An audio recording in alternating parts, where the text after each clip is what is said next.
That is awesome. You can actually see kind of where we entered. Do you remember that really I do. precarious path? Yeah. So that was down there. That's awesome. This game is really well connected, kind of like the original Dark Souls was.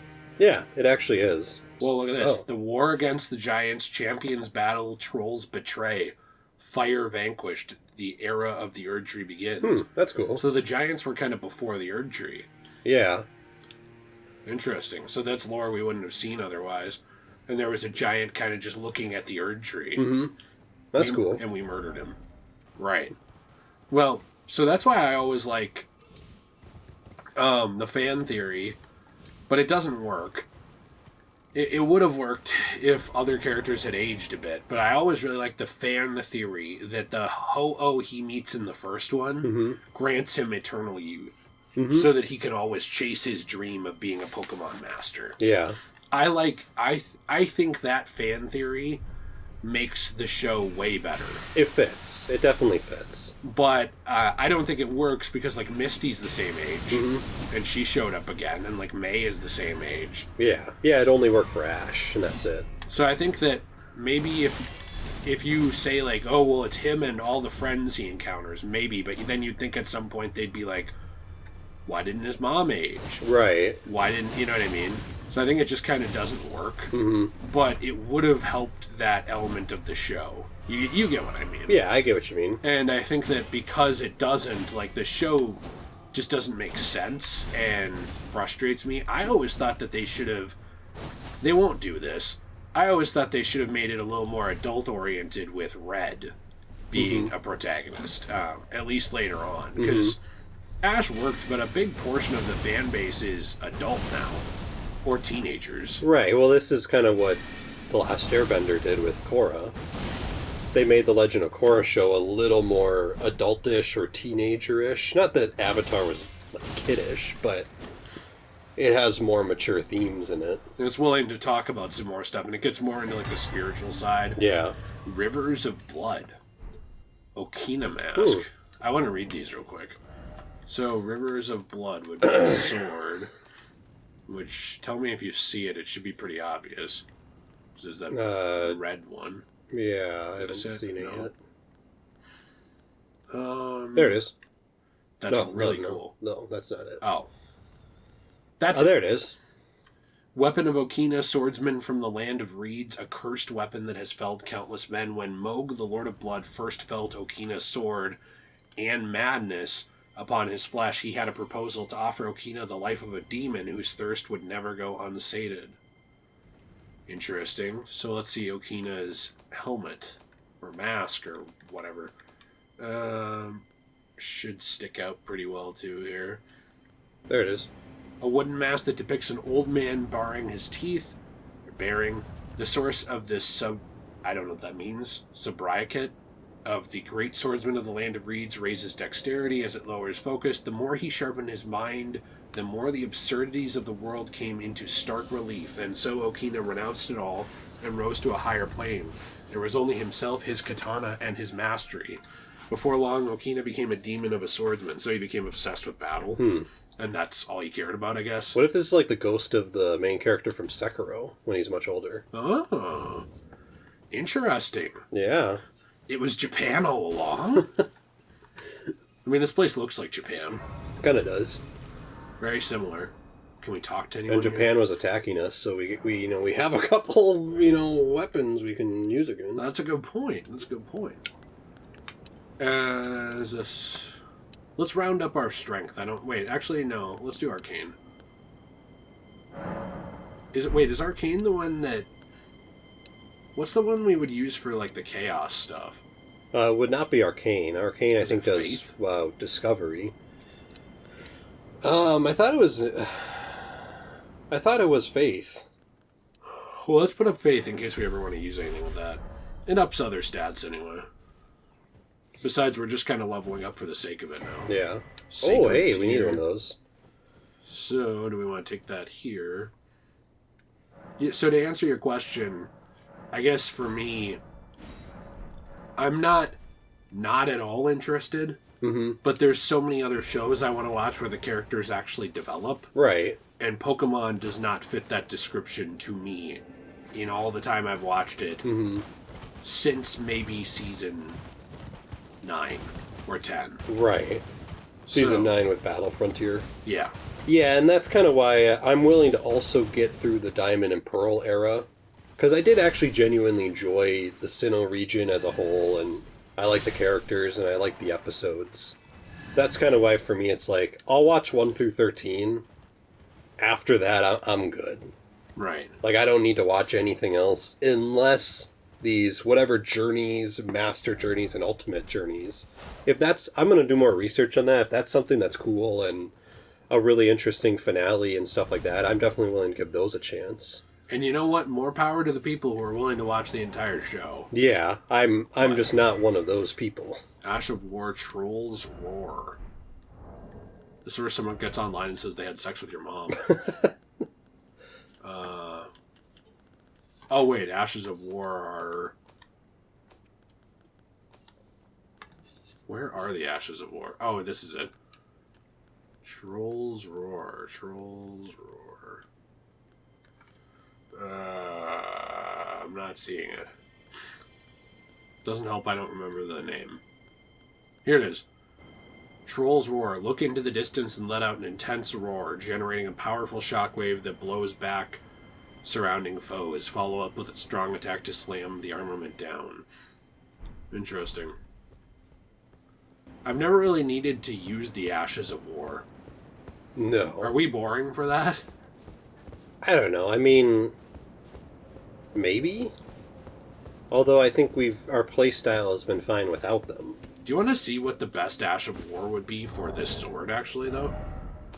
The Moonlight Greatsword? Because I thought our Ash of War was already this. Isn't this our Ash of War that we can do this?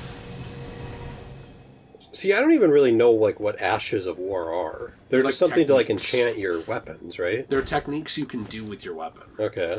I also have no idea how to get off of this.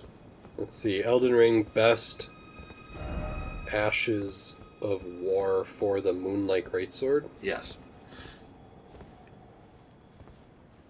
I have no clue how to get off. Maybe you have to fast travel or something. Really? I don't think they'd do that. Let's see.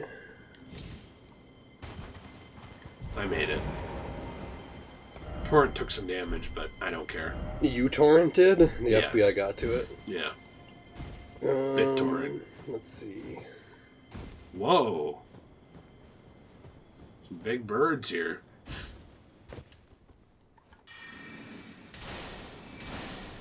I think it's probably the enchantment thing we already have. I think probably, although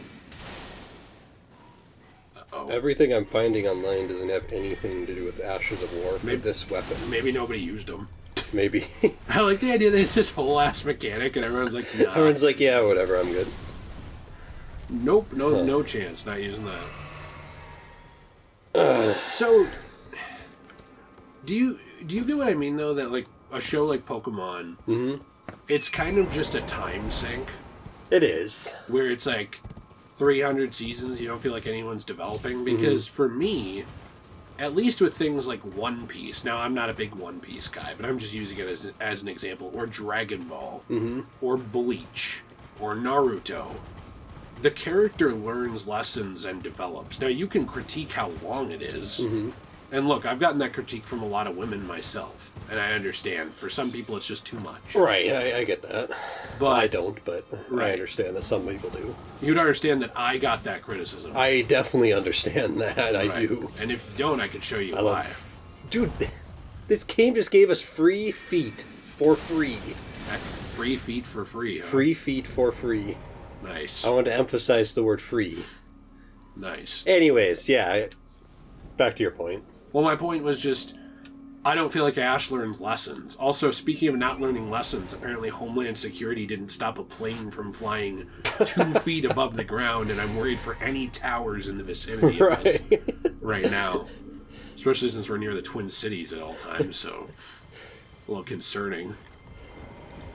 But yeah, I don't know. You know what I mean. Yeah, I definitely do. It's like the character should at least retain the lessons and growth they had. Well, and to me, that seems like the least you can do. Yes. Because the way I look at it is, I go, unless you've had drastic changes in the personnel for the people making the show, you should have made this show in the past, so you should know what's in it, right? Well, I'm sure you did have them, but then it's your responsibility to look over what the differences are. Well, yeah, and that kind of goes to some of my frustrations in general with people who make sequels. Like, for example, over there, by the way. For example, a good example of this is Rian Johnson's The Last Jedi. Uh-oh.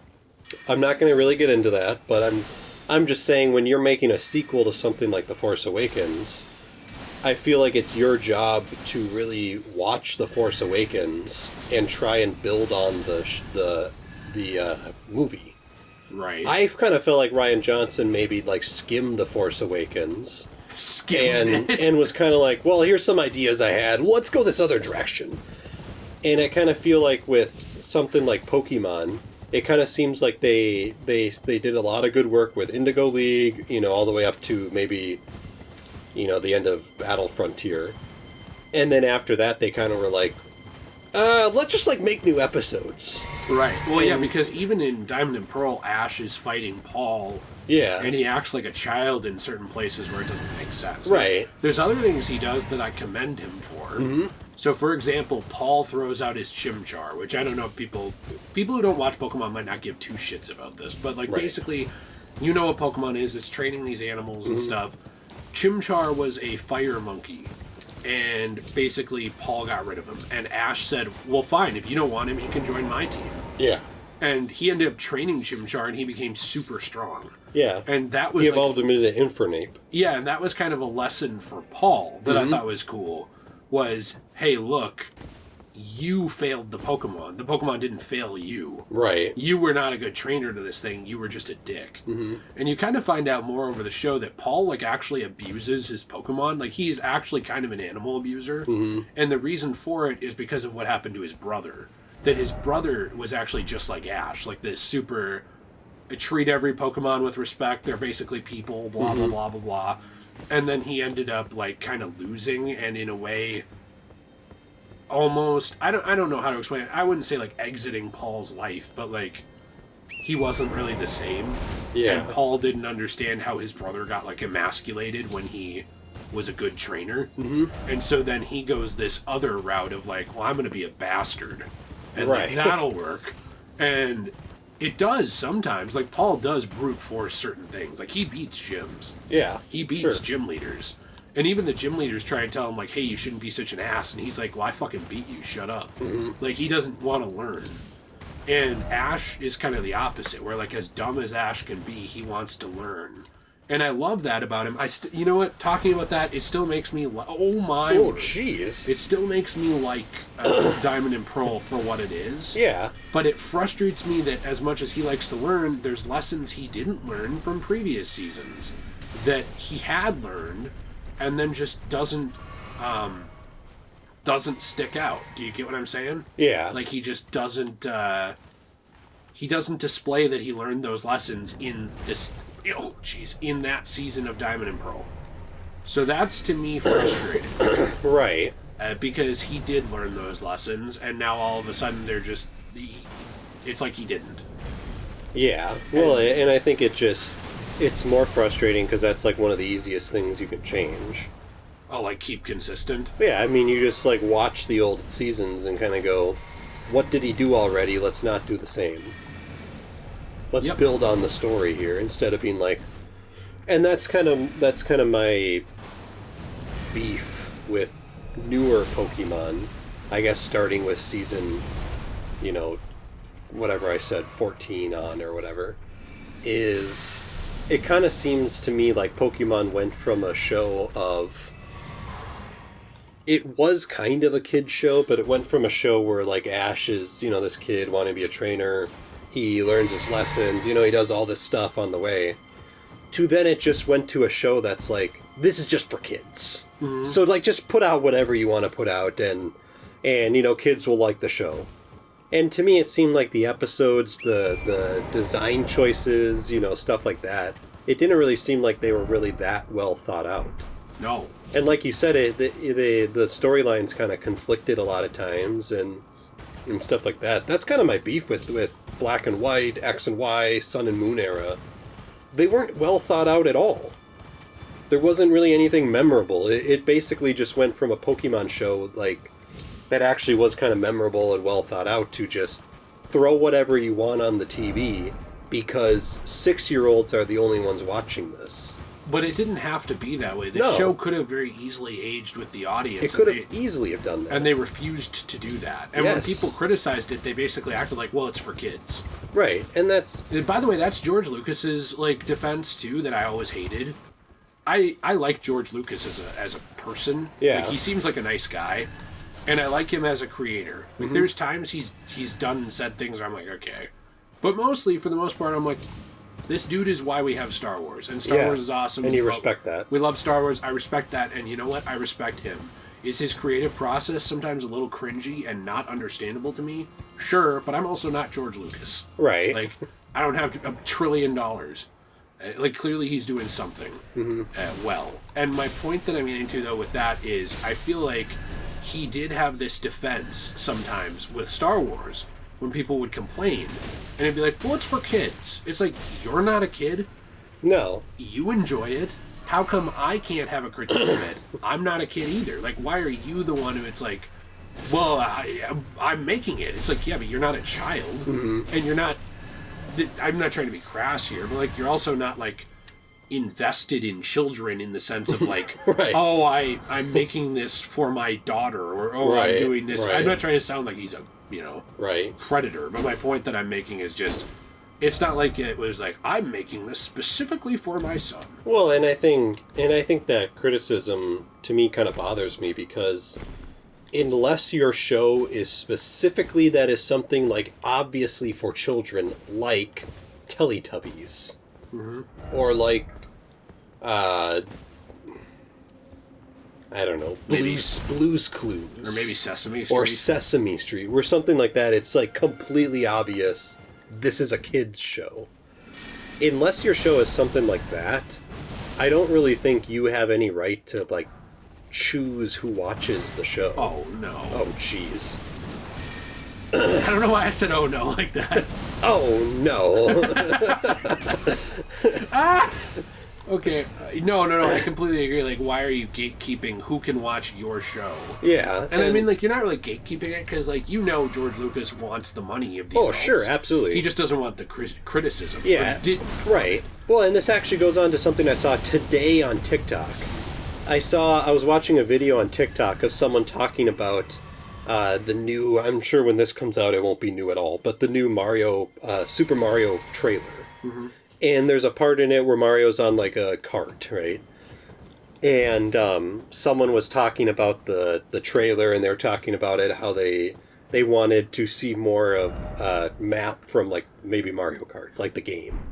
And someone in the comments section was literally like, why do you care so much? This movie is for kids, and Mario Kart is also for kids. You shouldn't be this invested. And I hate that. Like, you can't. I know, and I'm sitting here like, Mario Kart is a racing game.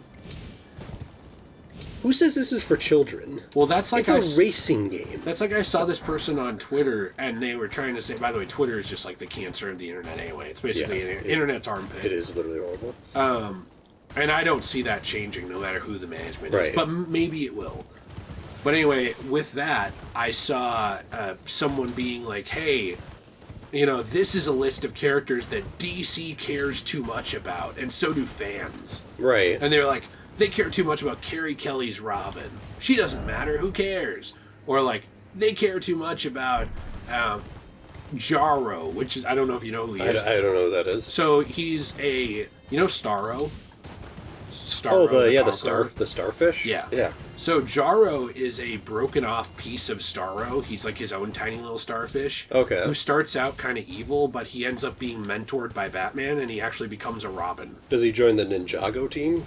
Sadly, no, and thus worthless character. But no, it's actually a cool little thing. Like he's an alien Robin. Is he like a starfish, or is it something? Oh, okay, yeah, that's kind of funny. Look up a picture of Jarro. Look up Jarro, and you'll find him Jarro. Okay. You'll find him in a little Robin uniform, and Batman considers him one of his kids. Jarro. Eventually, like he's like an adopted Batman kid, huh? And he's fun. He's just a fun character. Like, no one's sitting around like, Jaro is God! Like, Right. nobody... I don't know. So, like... Jaro's kind of cool, actually. Yeah, I thought he was fun. And so the point that I'm getting to with that is, this person was like, they shouldn't care so much about this. They should care about these characters. And it's like, bro, shut the fuck up. Because, like, I get that you can feel that way. You can feel like things are overrated. That's fine. But, like, you're telling people, like, hey, you shouldn't care about this. You should care about what I care about. Right. That's, like, so narcissistic and weird. I know. I also think it was an account that had, like, I don't know, 100,000 followers or something. Jeez. I don't know who this person is or what they do. Like, Probably all fake accounts from this person to boost their own ego. I couldn't find anything that they actually do or create. Which, like, I'm not trying to say that's the only value you have in life. Nice feet, by the way, bro. But, like, you know, like a YouTuber. Now, Right. I know I'm a YouTuber, so, like, I'm not trying to be egotistical here. But, like, you can tell why they have followers. It's because people want to see something they make. Right. A painter. A Rule 34 artist. I mean, I follow plenty of those. Yeah, You know, I am one myself. I experience Rule 34 with you in real life so that we can then use it as reference to paint. Right. You know, any of these, a singer, any of these things, I understand why they are followed and have 100,000 followers. Someone just like... Normal guy. Some normal person occasionally tweeting about how much they do or don't like something in comics on Twitter.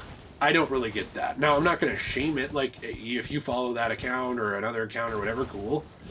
I'm sure someone could say the same thing about, like, my videos. Like, you're just a normal guy making videos. But at least I'm making something. I don't just tweet two sentences about how much I hate something and gain 50,000 followers. Right. Now, that might sound like I'm jealous of it.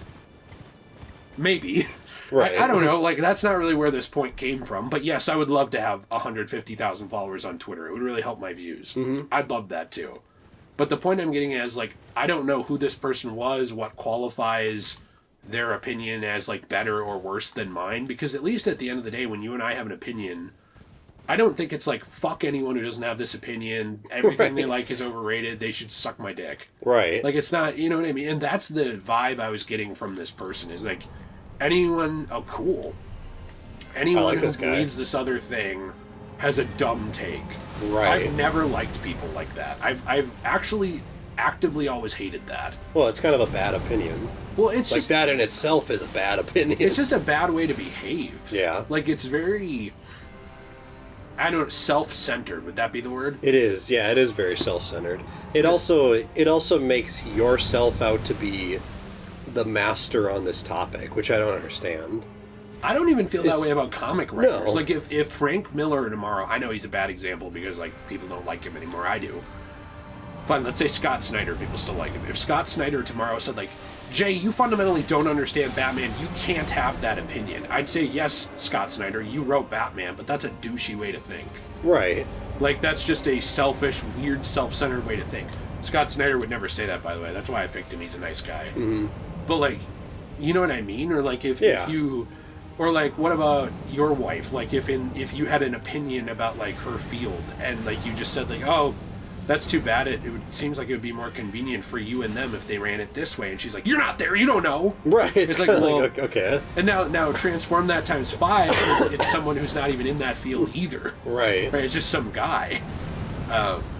It's weird to me. By the way, look at his chest. He has a nose and a mouth on his chest. Oh, I didn't even notice that. Yeah, isn't that weird? Yeah. Oh, jeez. Yeah, I've never understood that either. I think that... To me, opinions on subjective topics, I've never understood why people are so obsessed with their opinions on those topics. Well, just don't be mean about it. And what I mean, is, like, it's one thing to enjoy something, right? Like, for example, I actually really like the Transformers series. Me too. Did you see the new trailer? I did. I'm really excited. Yeah, me too. But now let's say I was talking to someone and they hate Transformers. To me, it's like me liking Transformers and you hating Transformers are just an opinion. Like, that's it. It's an opinion. It's not like Transformers are great movies because I said so and I'm the master on Transformers. Right. It's also not like Transformers are bad movies because you said so and you're the master. It's like no one's the master on the topic. It's just a form of media. One person enjoys it, the other person doesn't. But you can have a debate about it too. Just don't be a prick. Sure. That's literally my thing. Sure, absolutely. Don't be a prick, because like it isn't. I would argue there's a fundamental, huge difference in the conversation of, hey Nate, I didn't like Halloween Ends. I don't really understand why you liked it. Here's why I don't. Here's why I don't understand. Mm-hmm. Explain it to me. I think there's a big difference between that and Nate, you're an idiot for liking Halloween Ends. Yeah, it's just like those are very different. Like, what is the deal here? Well, and also, why do you take it so seriously? So, like that guy who you said commented this on TikTok. Why is he so invested in some other adult's opinion on a children's product? I don't know. That's his reasoning. It's like your reasoning is, oh, it's a kid's product. Why do you care? It's like, well, if it's just a kid's product, why do you care that I care? Right. It should be. You should not even be watching this video. Right. You shouldn't. Oh, ew. What His is like leg bent backwards. I was looking away for a second. That's really messed up. He's upset. Ow. What happened to it? I think he fell backwards. Oh, no. No. Don't do it. Why? What am I watching? Misery on steroids here? What is this? Dan Schneider watching this? Oh! So actually, I was looking up this guy. Like, I was reading some lore on him. Yeah. From what I remember, because it's been a couple weeks, this guy is like, he reminds me... What is going on here? He reminds me a lot of that guy from Infinity War. Remember that dwarf guy that was at that forge? Yeah. He kind of reminds me a lot of him, or someone like Hephaestus in Greek mythology. What is the lore of him, though? See, I don't remember all the details of it, but... I'll look it up. Yeah, but I'm saying this guy, that right there, that's his forge. Oh, really? So in there, he makes... I accidentally wasted a thing. I thought, oh no. So in there he makes, like, god weapons or, whatever. Right. But the forge is where we need to go to do